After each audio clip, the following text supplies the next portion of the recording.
Wabash Valley Prison in Indiana contains a super maximum security unit. Some of the state's most ruthless and dangerous prisoners are housed here. For its 2,200 inmates, the reality of life inside this prison is hard time.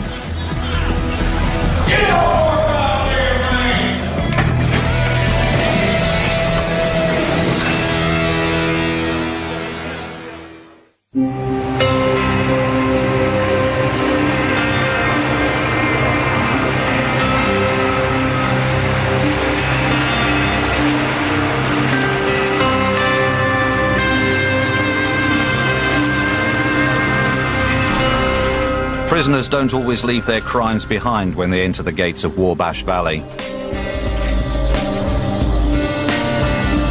We've had a couple homicides. We have a lot of assaults. This is a subculture in here. We have the same type of crimes that you have in the streets. Manual, what range? 2 J1s, 1 J3.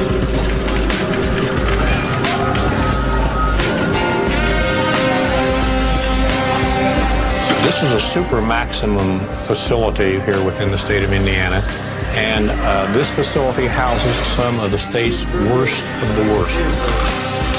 Whenever they become combative, assaultive on one another or on staff, they're sent to this facility and are housed in the secured housing unit where they're locked down for 23 and a half hours a day. Secure 9.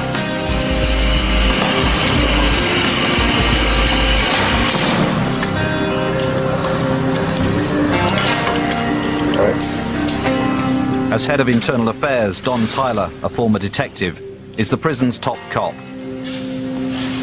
He and his unit investigate any crimes committed within the facility's walls. Tyler.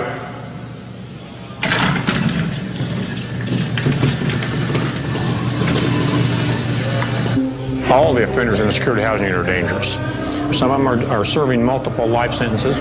They have nothing to lose, and this is the end of the road for them.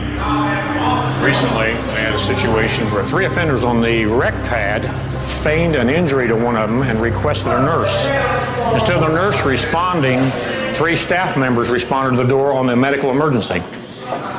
At the rec pad door, when the officers came to check on the medical emergency, they ordered the offenders to cuff up for their own protection, not knowing that the door was jimmied. The offenders jerked the door open and come charging out with their shanks, slashing and cutting at the officers. The officers started backing up towards the core door in order to escape the attacking offenders. They were putting their hands up, taking the slashes and cuts to their arms and their face.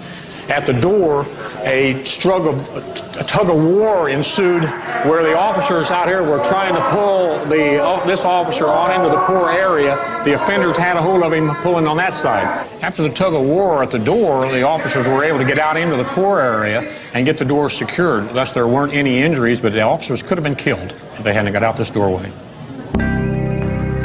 Dan Haskins was the officer being pulled through the range doors by his colleagues. He suffered a stab wound to his shoulder. Apparently, during that time, I knew I was hit in the head with a sock full of batteries. At that time, I didn't know I was stabbed. There's always a touch of fear. Working here, if you haven't got a touch of fear, you don't need to be here.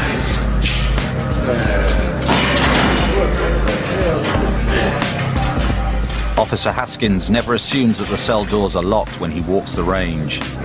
He knows they can be jimmied open by inmates, ready for a fight. But when you come out on a range, you got to prepare yourself that something can happen. That a door can't open up and that offender can't come out. These guys get out, in which it has happened. They're going to come at you with the intent to hurt, maim, or kill. You have to keep that in the back of your mind, that this is a prison.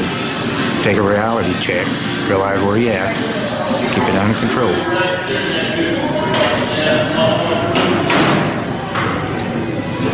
Staff have to be ever vigilant while working around these offenders. You never know when they're going to go off.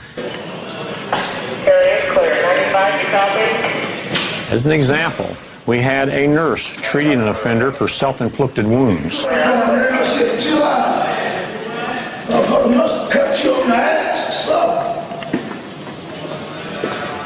The offender I was working with in the SHU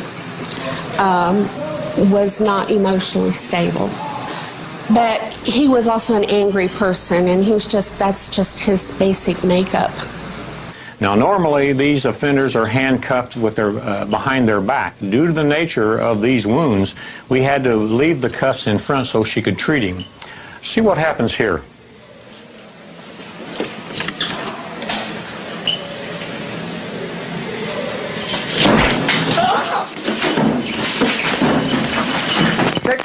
He had threatened me 2 hours before he hit me. He had previously injured other officers that morning and had thrown stuff on other officers that morning. And he was in 4-point restraints. That's why he was on film for everything. And we had to give him a forced injection to help calm him. He did not like that, did not want that, and he threatened. 2 hours later, he had pulled open an old wound from earlier in the morning where he had cut himself and inflicted a wound. And when I was cleaning it, he got his chance to get even with me, and he took it. Yeah, he just hit the shit out of me. Yeah. I don't know that I was so much angry with him. I think the anger came later. Initially, I think my first impression was I was so shocked that it actually happened. 184. Let's have a seat right here. How you doing, Mr. Payne? All right. Despite her brutal attack, Nurse Robina Darkis came back to work in the secured housing unit the next day. But her ordeal was far from over. She got blood in her eyes during the attack, so was immediately given medication to prevent AIDS, but ended up suffering side effects that kept her off work for a month. You just haven't been real cooperative up to now with your shooters. Are you still cheating in the kitchen? Oh, most definitely. How do you expect us to get a handle on your blood sugar, Mr. Payne, if you don't help us? I went through anger over the exposure because I was physically sick, you know. And I went through the anger that, you know, he hit me and that I was trying to help him and he hit me, you know. I was treated for post-traumatic stress over it, and so my family lived through hell for a month, you know, because it was probably 2 to 3 weeks before we found out that he was not currently HIV positive. But you can never be sure that they're not incubating for at least 6 months, so. Yeah, he just hit the shit out of me. Nurse Darkis was determined to testify when the offender was sentenced in an outside court. Is that on camera? But I wanted him to understand that I was not afraid to face him. You know, and I also wanted him to understand that that's not acceptable behavior for anybody. Even an animal doesn't act like that, you know. This man was charged in an outside court and received an additional 3 years on his sentence. Originally, he was serving 12 years for carjacking. After he serves that sentence for carjacking, he will serve 3 more years for what he done to this nurse. I think it's totally ridiculous that the most they can get is 3 years for assaulting a staff member. I think that's pathetic.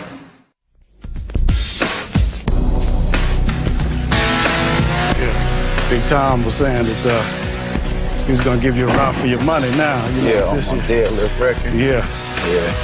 Think he's going to get you? No, you going to rise to the occasion? No, I'm going to rise to the occasion. Yeah. You know, we didn't work this hard for nothing to be champions for nothing, you know. It's the final night of the prison's weightlifting competition. The night that decides if Rebel Givens and Robert Bell will successfully defend their titles. Yeah. I could lay back and just watch him, you know, shoot, try to go for my record. But I was trying to get another record, which was the bench. Yeah, I don't think he's going to get it this year. Yeah. I don't think he's going to get you. He's in my way. I got to let him know something tonight. This man here's in my way. The psychological warfare has already begun.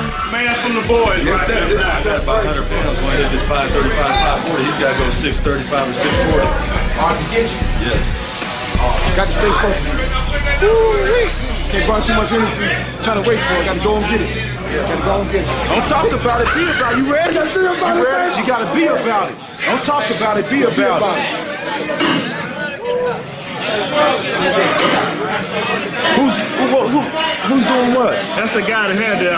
He had 505. No, he got 530. Give me some! Put that shit to the floor. Come on, let's go. Wow! Come on. Drive it, man. Bar Get speed, this shit, baby. Bar speed. Don't Drive it play off that the floor. again. Get out of my way! Drive it off the floor. Yeah! I see you, baby. Oh! I see you, baby.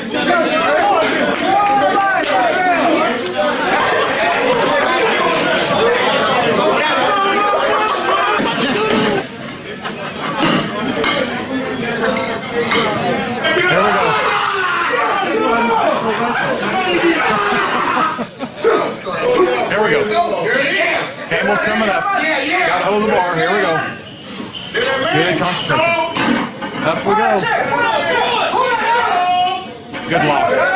Good lift. Good lift. Excellent lift. Offender Campbell has just deadlifted 280 kilograms, almost 3 times his own body weight. I'm coming, baby!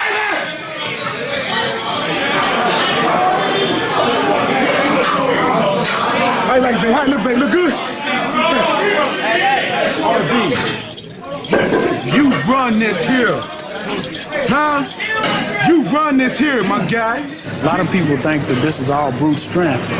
Probably about 75% of this stuff is mental, you know, concentration. The mind thing is what basically gets you through these meets, because I can't go in there just any day of the week and just pick up 600 pounds off the floor. I just can't do it. I mean, I gotta really focus, I gotta really psych myself up, because I'm only 230 pounds. Work, baby. No money, baby. Go to work, pal. Go to work. To the head. To the head. You run this. This is you, baby. You run this, RB. To the head, baby. 650 pounds for Bell. You got one over here hating, though. You got a judge that's hating. Here he comes to the bar. 650 pounds. Good pull right here. Here we go.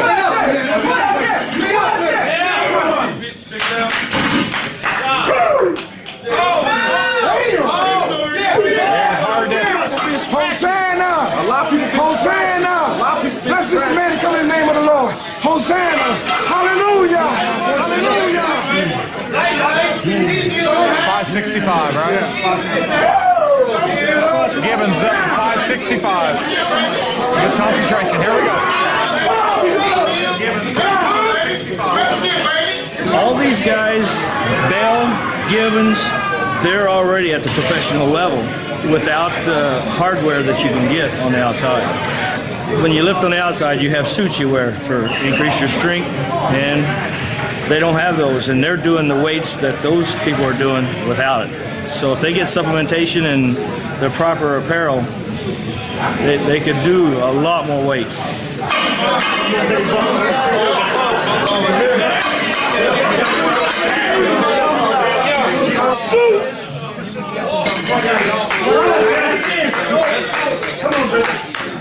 Zeus!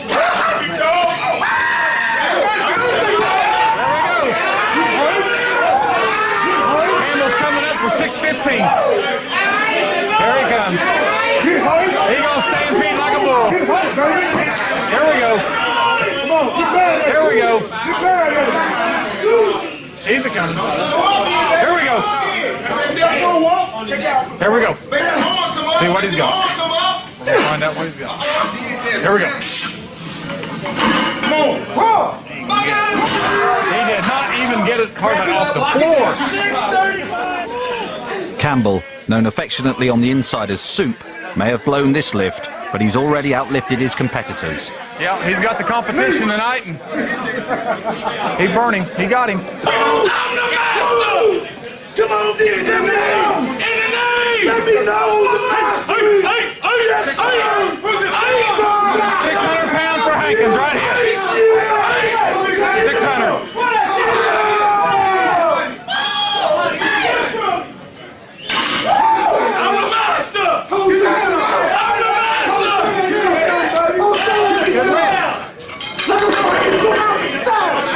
better lift. Hankins was perfect. 10 more pounds. 10. You're just gonna get stronger as it go. What you want? Try what you want. 665, baby. Get money. Yeah, I'm going 665 on this. This is it. This is my last one. It better be perfect. Come on, let's go. Turn on the light brights and talk to it. Turn on the light brights and talk to it, baby. Pull that shit up. RB. You run this, man. This is your event. This here is your big brother. I'll visualize my lift. I'll walk through the whole lift in my head. I will actually complete the lift in my head before I'm even out there at the meet. So when I'm at the meet, then tunnel vision comes into play. I don't see nothing else, don't hear anybody, don't see nothing but that bar. It's me in that bar, and I just go and execute. It's all about a mind game. You got to psych yourself up. No pain, no gain. Griffin's not putting enough weight on the bar.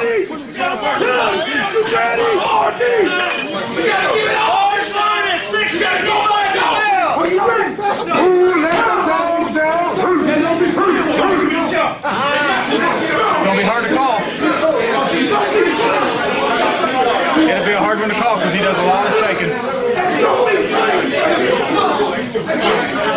And he's gonna shake like a leaf in a 100-mile-an-hour wind. There we go. Good concentration right here. This will be the hardest call for the night right here.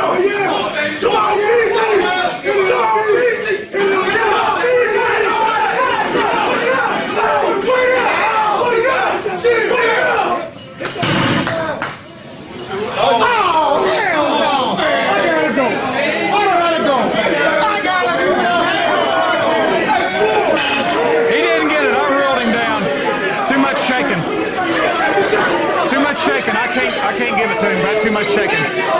The side judges might be able to see it different, but too much shaking.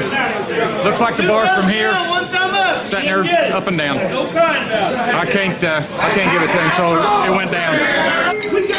I thought he wasn't jerking and he got his shoulders locked out. Now he thought, I mean, of course he got a little more experience at it than Judge and I have, but he calls this hitching. I thought he came up fairly smooth, but he didn't hesitate. He didn't drop the bar down. That's what I call hitching. It was an upward movement.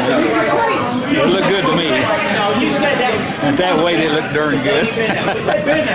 It was a good lift, you know. I got it up, I locked it out. One judge gave me the thumbs up, one judge gave me the thumbs down.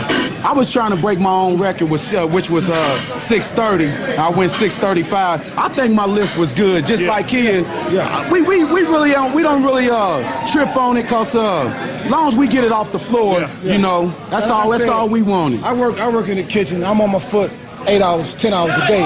But I got a 615 deadlift. My record's in here. And you got the state record. I got the state record. So until they break that, it's all good. We all got the state records. Yeah, I got the state record in the deadlift. You know, I got it in the bench too. It's always the state meet. The state meet is this summer, so I got 650 on the board. I see enough of it. These guys they're good lifters. Yeah, they're good. Thanks. As long as Murphy lets me keep coming back, I'll watch these guys grow. We appreciate y'all coming. Thank you. Thank you very much. Yeah. Good job. Yeah, it's been a good night, man. It's been a good night. It's been great. It's been great. We will see you in February. This year's Battle of the Titans is over. The prison champions hold on to their titles. You know, but it wouldn't be no fun if we didn't have people, chasing after us. Right. But we work hard for our stuff. That's right. But it's all worth it, man, because we get in there and get to, doing what we do. It brings everybody else alive. Everybody feed off of that positivity. Right. And, they'll start getting their personal best and stuff. That's how it was last time, as you can remember. Yeah. Hopefully we can get it resolved this afternoon. Yeah, I'll be down there soon, see if we can get it taken care of. All right, bye.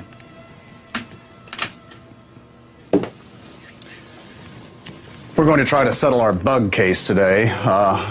As litigation liaison here at the facility, I generally have about 200 pending lawsuits at any given time. Many of them turn out to be quite frivolous. We had an offender who filed a lawsuit against us claiming he had vermin living in his lower intestines and that we were negligent in not locating the vermin living in his lower intestines. Another one that springs to mind is an offender who had lost a portion of his finger, committing the crime that caused him to be incarcerated. And once he was incarcerated, he wanted our medical staff to amputate the rest of his finger, even though it worked perfectly fine, and the medical staff saw no medical reason to amputate it, so he sued us to go to court. So today we're going to try to get the bug case resolved before it goes to court. Prison lawyer Lee Heffling has to defend every lawsuit against the institution. Come in. Alan. Mr. Heffling, are you here for your bug? I'm here for a bug. I hope it's our bug. I hope it's the right one. Burton's bug, I understand. Right. Well, I've got these bugs that the chaplain collected, bugs and medallions and things. Well, I've got to have a medallion, too. Do you I guess this is going back over a couple years ago that he actually got these things. Well, do we know which one's Mr. Burton's? I think the little critter's right in there. Well, I'm sure Mr. Burton will give it a close examination. Okay. I think we can go ahead over to the custody control unit? Yes. All right, well, let's go and see if we can get Mr. Burton to pick the bug for us.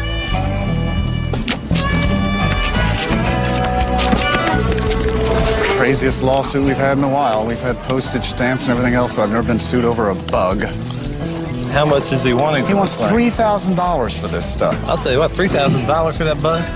I had an apartment in Florida. That thing, I'd been a millionaire. That's right. Well, you know, the other thing is it's our bug. It looks like one of those palmetto bugs, It's a state bug. It's been paid for by the taxpayers, and we're not going to just, you know, let anybody go painting on our bugs anytime they want. We'll probably get him for destroying state property. At least Did he kill painting the state bug? property. I don't know where he got the paint. These artifacts signify a spiritual and cultural transformation that I have made since being in prison. Hey, Mr. Burton. You just have them there if you don't mind. You and I spoke last week. We were waiting for the court hearing, you remember, about the religious artifacts, the medallion, the bug, or bugs that have been painted. You were talking about all that? Okay. Yes. And presuming we've got the medallion and bug, whatever it is that you know, are wanting to send out, all right, then I'm going to ask you to sign basically an agreement that says that, you know, you're willing to release all claims against the state except for court costs, but otherwise you're going to release us from any claims that you would have in this lawsuit. You're not going to seek any damages. You know, you filed this thing, you, I think, wanted $3,000 in damages. Right. And I feel, you know, that I deserve, you know, some type of,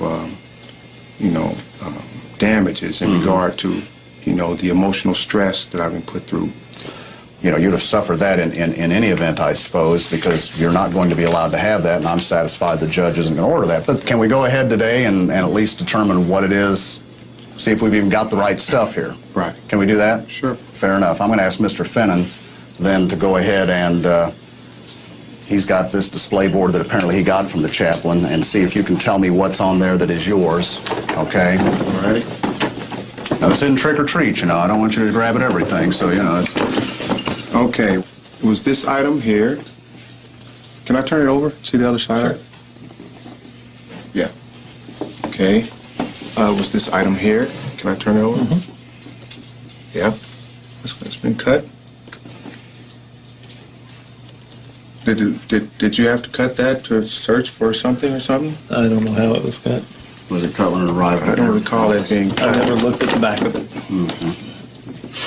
Looks like it may have been cut to be searched for, you know, maybe some type of drugs or some other type of... And I believe we've got a painted bug or bug. Do you know anything? It's not painted. It was just preserved. I found it on the yard, and okay. I just liked the way it looked. It's preserved. Does it have It was any- a beetle. Right. So that's really our bug, right?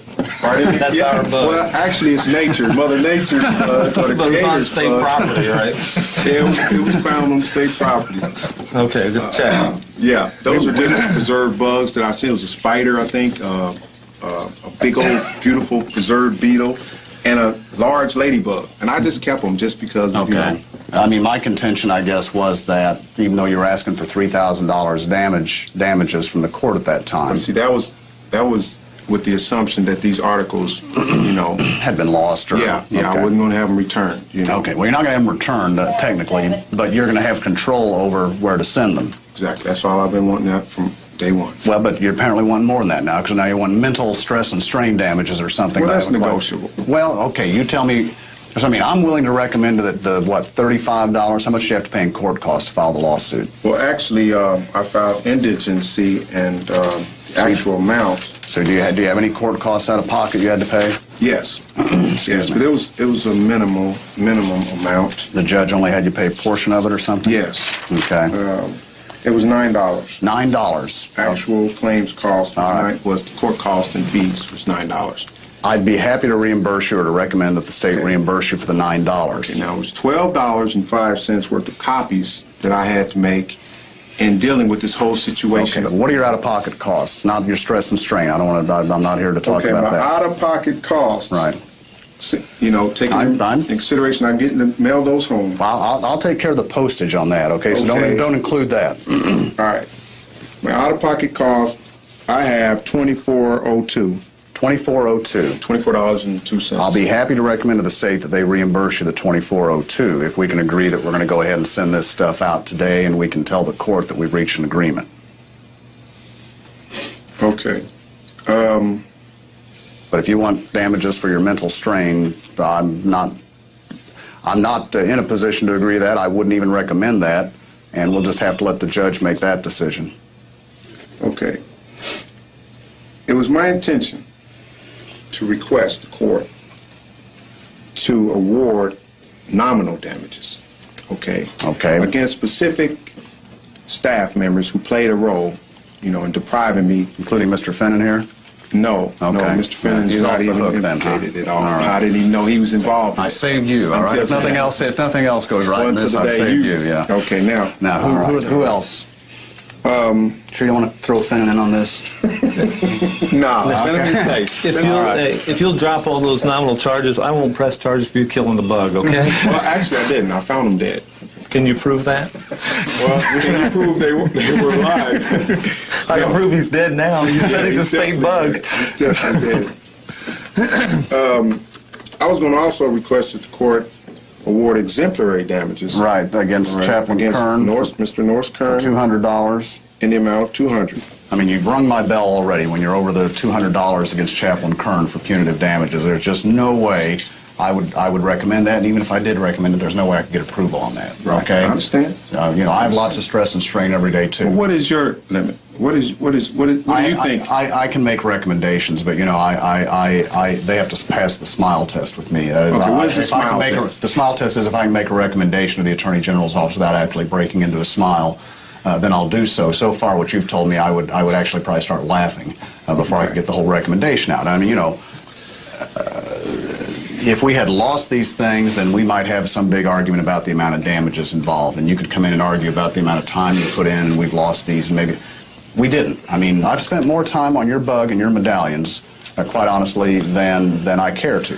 I mean, and I agree, and I understand they're important to you. I'm not trying to diminish their importance to you. I'm just saying I got lots of stuff on my plate, and we're way past the point of diminishing returns with me on this. That's my point. You're making my point for me. No, this is an unnecessary event. But what's unnecessary is the idea that we're going to pay you hundreds of dollars for your stress and strain. Who's going to pay me for my stress and strain? This is not for stress. This is for exemplary damages. This is to correct behavior and practices. The bug case continues.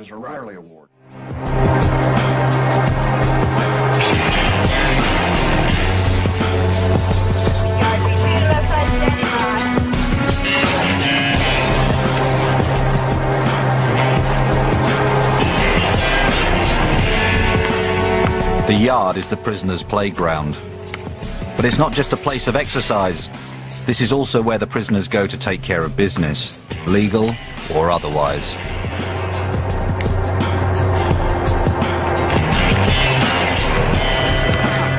It might look peaceful, but the potential for trouble is everywhere.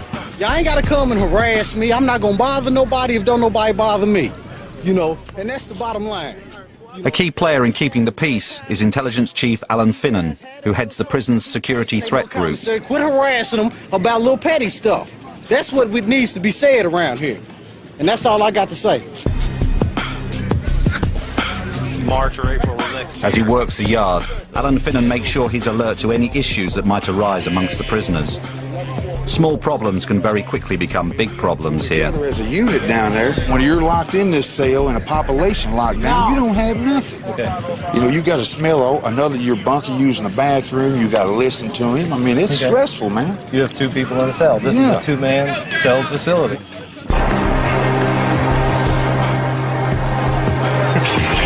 The security threat group has to be ready to react to incidents anywhere in the prison, anytime.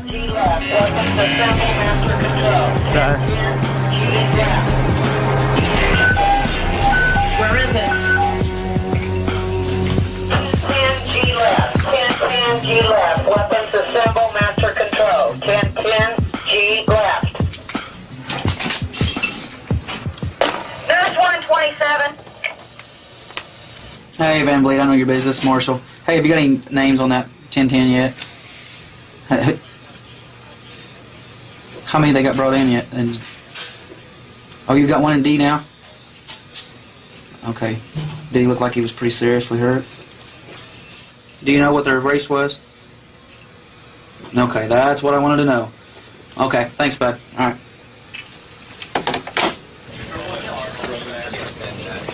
Hey, that was a black and white over in G.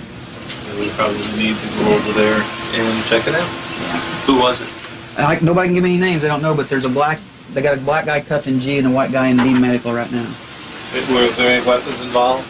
I know there was injury. I don't know what about weapons yet. No one knows anything just yet, so we need to at least check it out. Let's go that way. Okay. I'm gonna go get my hat. One thing that we have to do immediately respond to any possibility of the racial issues, because it's a much greater problem, white versus black. Riggs. They took the other guy out before I came to see him. Took him out to where? They're both down here in DSAG. Is there one of them still in medical? No, they're both in the cells. No, they're both from me. Yeah. Old man! Probably the greatest issue that we have, or the greatest fear that we have, is for it not to be a gang issue or a security threat group issue, but a race issue. Because when it becomes a race issue, it's not the disciples against the vice lords against the Latin kings. It's the disciples and the vice lords and the Latin kings uniting against the Aryan Brotherhood, the Aryan Circle, the Ku Klux Klan, and a white supremacist group. When it becomes a racial issue, everything expands exponentially. He's on some medication, but I don't remember what he's taking. I just ran them both on OIS, and Van Blaricom is a confirmed Aryan Brotherhood, 1, 5, and 8. Riggs is unaffiliated. Riggs has he's in for theft conversion. He's got a rape charge. I don't know the details of that, just from the computer. So I suggest we pull him out.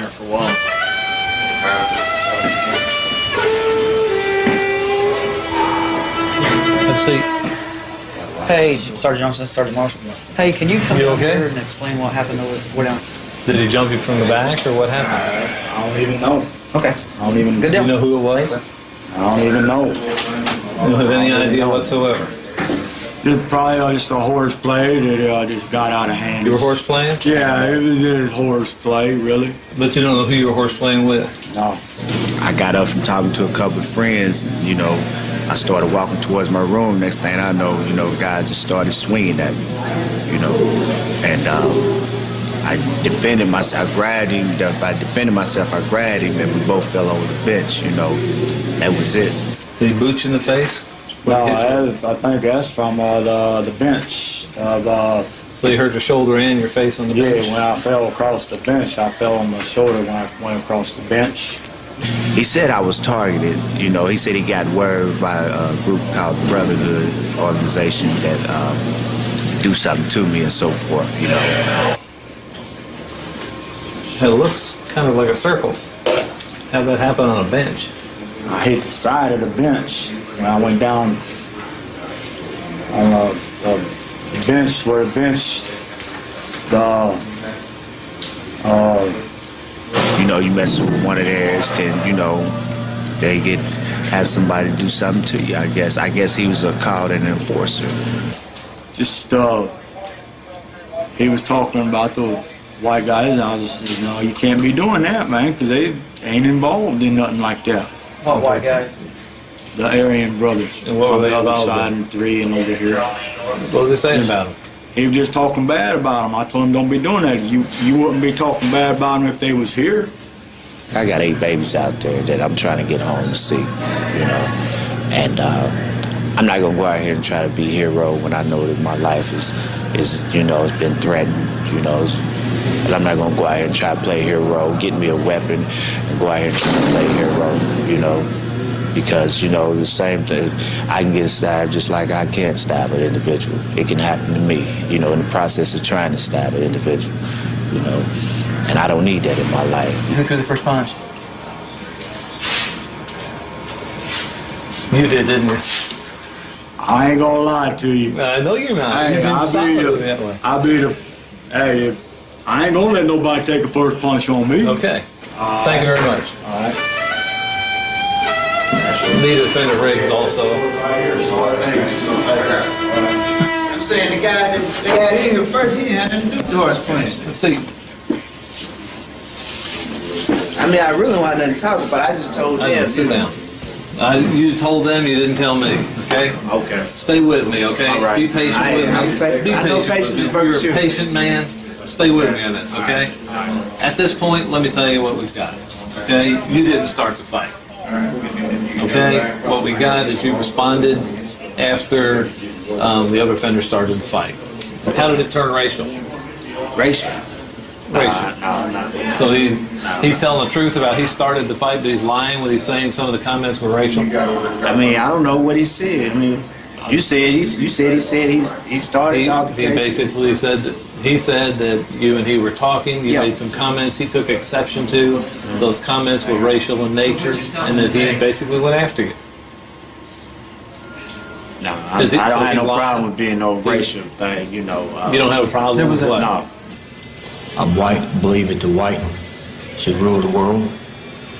We're supreme and the chosen people. The white people, they just stay with the white group. Blacks stay with the blacks, the reds stay with the reds, just like that. My whole family's Klan members, so it's just pretty much, I was born in that way. What did you say that set him off? Quote yourself to me.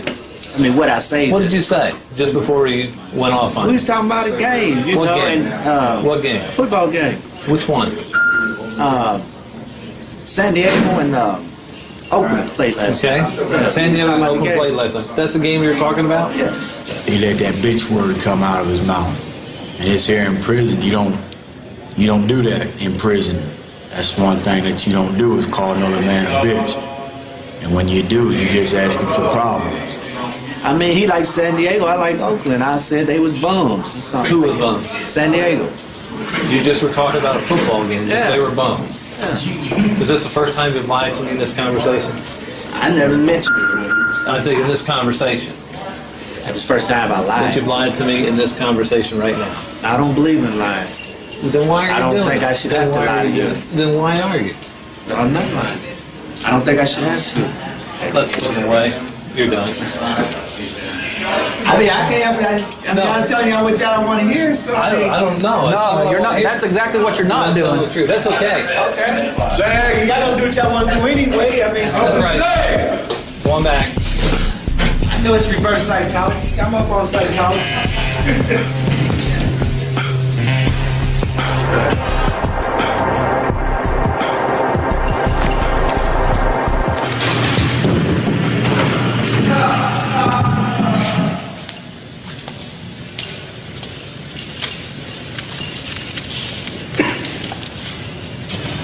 Ben Blarcom, nice. 894-792. Yeah. You've been charged with committing a battery upon another person without a weapon or without inflicting serious injury. Van Blarcom did admit that the altercation was the result of having a verbal confrontation, which led to a physical confrontation with offender Riggs. Bruce Van Blaricom is charged with assaulting Kenneth Riggs and faces an internal disciplinary hearing. 3 staff members will decide his fate. Van Blaricom further stated that any time someone disrespected the Aryans. It was a bylaw of the Aryan Brotherhood. A confrontation would develop, and being disrespected was something he took very serious. You pled not guilty? Yeah, I pleaded not guilty. What do you got to tell us? I'm guilty. That's basically it. It's all in my past. I just got out of lockup anyway. I ain't been out about 6 months. I ain't even been out a month. For what? Well, they locked me up for a battery, but it got overturned, so they filed a bitch for on me. So you want to tell us what happened? Well, that basically tells everything right there. That's it. I'm gonna step out there and have a seat.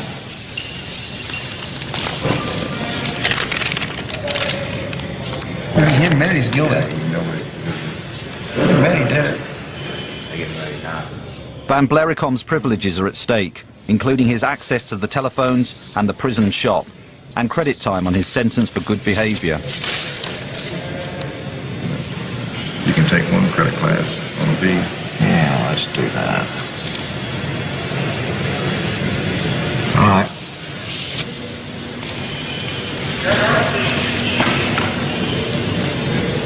Board believes conduct report to be true and accurate and accepts your amended plea of guilty.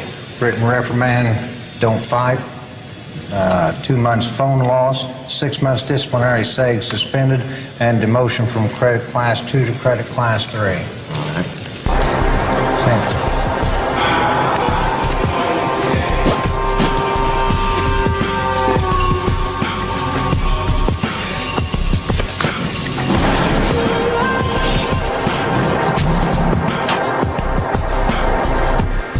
At his hearing, Kenneth Riggs received exactly the same sentence as Van Blericombe, even though he didn't throw the first punch.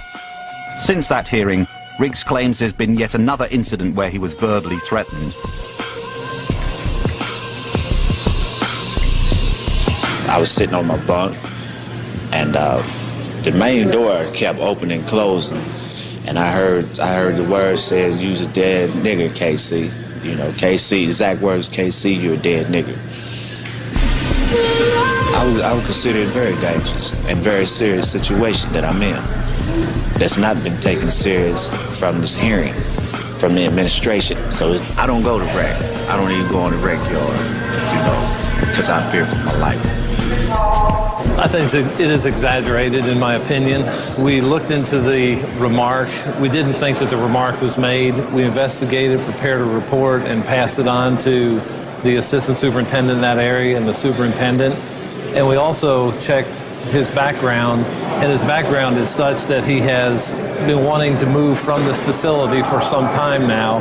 He's not happy here, and in some ways, our belief is that he was using this as a reason to try to be transferred from this facility.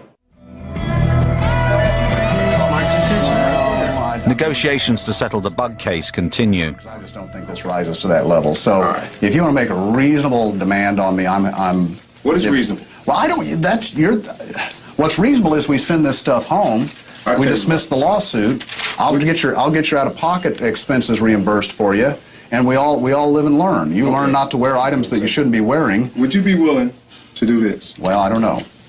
Would you be willing to recommend the $2402 out-of-pocket cost and $30 in damages? No, probably not.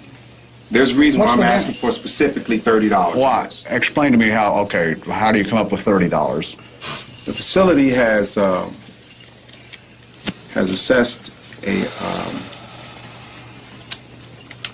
$30 restitution against me. I got nothing to do with that, Mr. Burton. I noticed. This is why I'm just explaining. All right. With $30, I'm asking to balance the scale.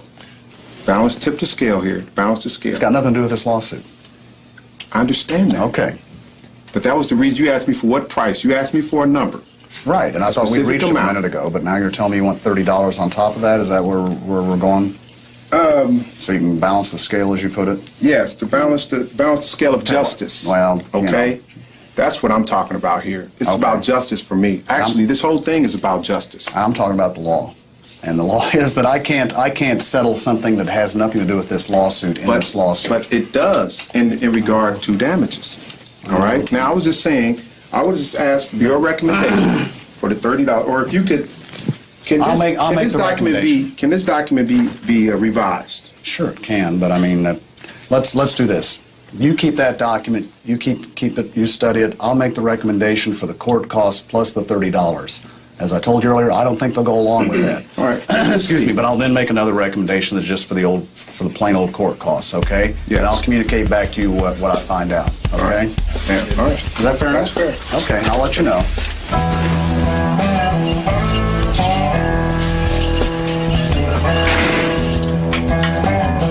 Yeah, it's for my loved ones, family back home that may see this.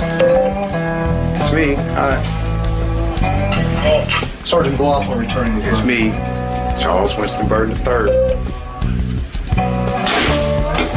Their loving brother and son. I like respect, Mother Nature and everything that he created. It's the perfection of a bug. I wish we humans could be as perfectly put together, as a ladybug, as a beetle, as a spider.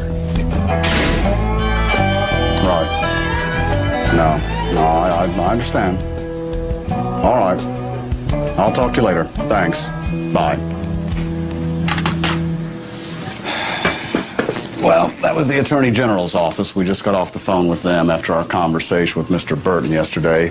He'd sent a letter asking for additional demands on top of what we talked about yesterday. So I reviewed those with the Attorney General's office, and basically their response was that we would see him in court. So I've written a reply to Mr. Burton letting him know that. And make a copy and send that reply back to him, and which will probably engender yet another letter from him, probably adding more demands, or perhaps adding me as a defendant, I don't know. But in any event, the saga continues and the bug case goes on. Next time in Wabash Valley, there's a wedding in the prison. And contraband cigarettes stir things up.